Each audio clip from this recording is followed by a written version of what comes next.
It is a delight to meet friends from afar. This is a line from the Analects of Confucius, a 2,500-year-old classic that documents words and deeds of Chinese philosopher Confucius and his disciples. It is believed that people familiar with Chinese culture all know certain sayings in the Analects.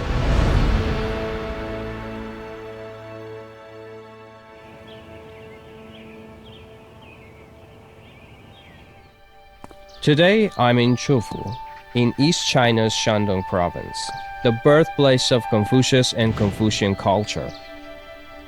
All visitors here would love to seek traces of Confucius philosophy, and I'm fortunate enough to meet Professor Kong Xinfeng, the 76th generation descendant of Confucius, who is the dean at the School of Marxism in Minzu University of China.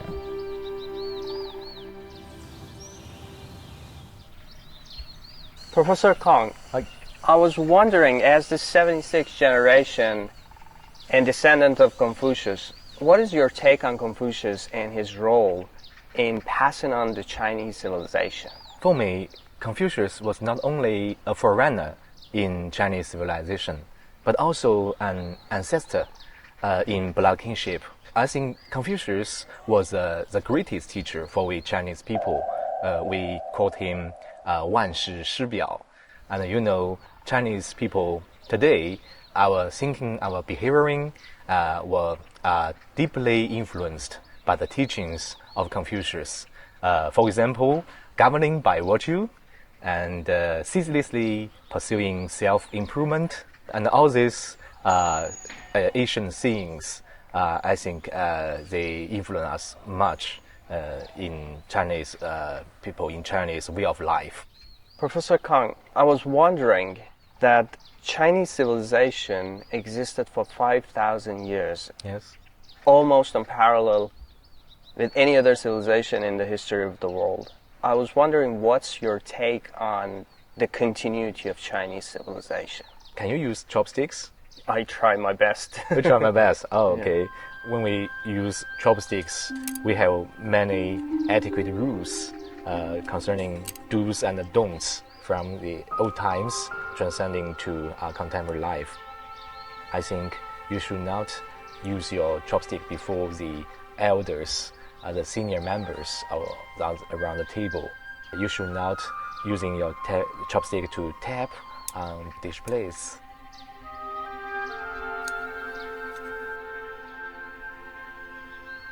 In Chinese language, we call custom or social customs 风俗. 风俗. And 风俗, I think this is very typical Chinese thinking. It goes like, just like, you know, cultivation, education, and, you know, morality forging. And, you know, the state must take it as a very important factor in governing.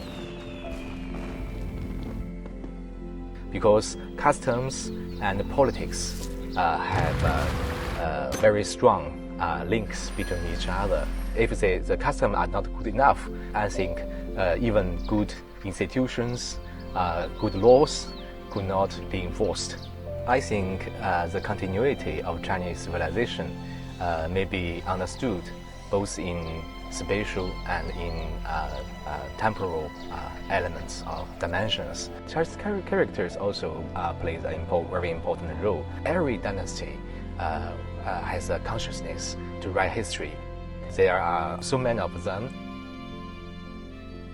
and I think all these factors give us very great confidence to insist that Chinese civilization survived and the test of times.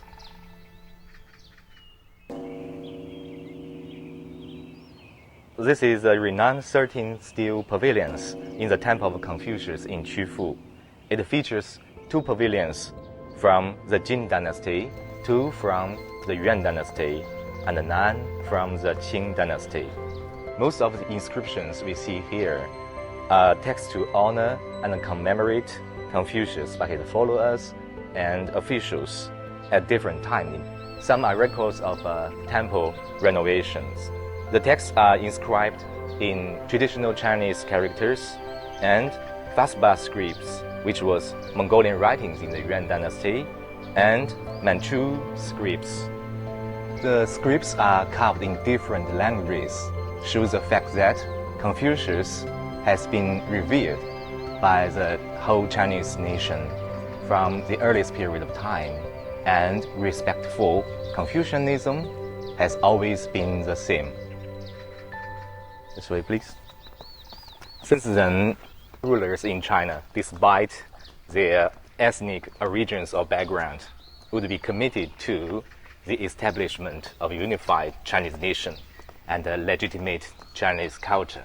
Yes, of course. And as I understand, their commitment to such elements, for example, Chinese characters, probably is the main reason for the Chinese civilization to continue in the continuity of Chinese civilization. Yes, I really appreciate it.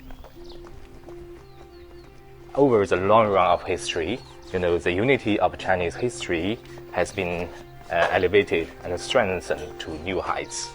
The inscribed artifacts in the Temple of Confucius in Qufu bear witness to and carry forward the philosophy of the great unity, or 大一统, the essential of a political ideology to maintain a united nation with many ethnic groups in ancient China.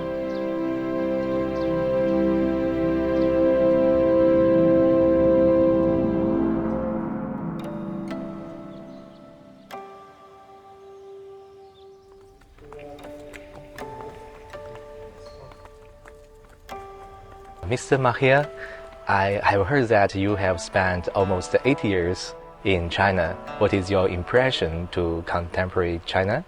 One of the most interesting things for me in China is that people refer to each other and other people from other countries as 朋友 or 外国朋友. And it means to me as the symbol of closeness, togetherness, and having a very good relationship with others. And also, I think it's a sign of respect that comes from the Chinese traditional culture, and we can live hand in hand together and develop together and make a better human society and have a better world. This is my perception during my stay in China. When you come to China, you can feel that people have great pride for their traditional culture. Tradition is somewhat like water, and we people are like fish. Fish live in water, but fish cannot feel the water. It's a very nice experience. Professor Kong, what do you believe is the significance of the continuity of Chinese civilization for modern-day China? I think the history of China is a history where many different minority groups are converging into one pluralistic and unified nation. I believe that traditional culture played a very important role in our daily life, in the process of modernization for Chinese people and for our contemporary Chinese state. And China has developed socialism with Chinese characteristics and forged a new path towards modernization. China comes up with a new model of modernization instead of copying from other countries. Chinese modernization, or modernization of China, I think, is a continuation of Chinese history and bringing new life to Chinese civilization.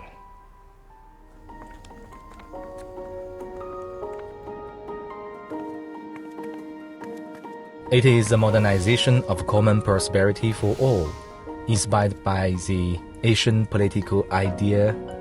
What one worries about is not poverty, but uneven distribution.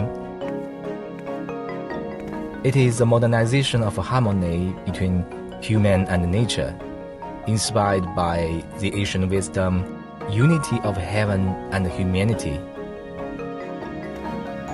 It is a modernization of peaceful development, inspired by the Asian world outlook. All nations live in peace and harmony.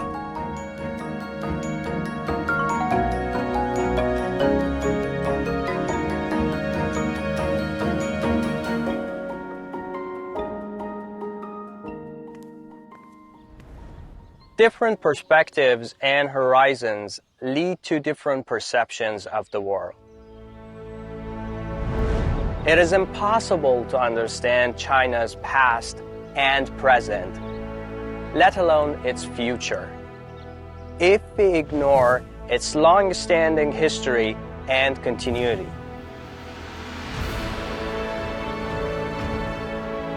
Contemporary China is a continuation and development of its past.